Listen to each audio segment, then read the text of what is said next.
આદરણીય મંચસ્થ મહાનુભાવો, વડીલો, પ્રિય શિક્ષકો અને મારા વાલા ભાઈઓ બહેનો, આજે આપણે એક પવિત્ર અને ગૌરવભર્યા દિવસે એકત્ર થયા છીએ. આપણા દેશના 77મા પ્રજાસત્તાક દિવસે 26મી જાન્યુઆરી માત્ર તારીખ નથી, સંવિધાન એ માત્ર કાયદાનો ગ્રંથ નથી, પરંતુ ન્યાય, સમાનતા અને સ્વતંત્રતાનો સંકલ્પ છે. 26મી જાન્યુઆરી 1950 ના રોજ ભારતે પોતાનું સંવિધાન અમલમાં મૂક્યું અને વિશ્વને બતાવ્યું કે ભારત લોકતંત્ર ધરાવતો દેશ નથી, પરંતુ લોકતંત્રને જીવતો દેશ છે. અહીં કોઈ રાજા નથી, અહીં રાજા છે જનતા.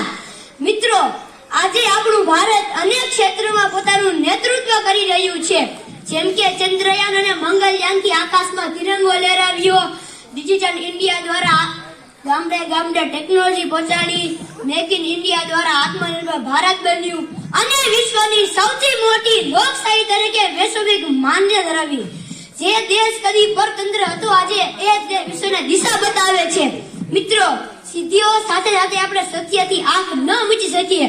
આજના આપણા ભારત સામે બહુ મોટી ગંભીર સમસ્યાઓ છે, જેમ કે બેરોજગારી, ભ્રષ્ટાચાર, અશિક્ષા, પર્યાવરણ પ્રદૂષણ અને સામાજિક અસમાનતા. દેશને કમજોર કરતી બાહ્ય શક્તિ નથી, પરંતુ આપણા અંદરની અવગણના છે.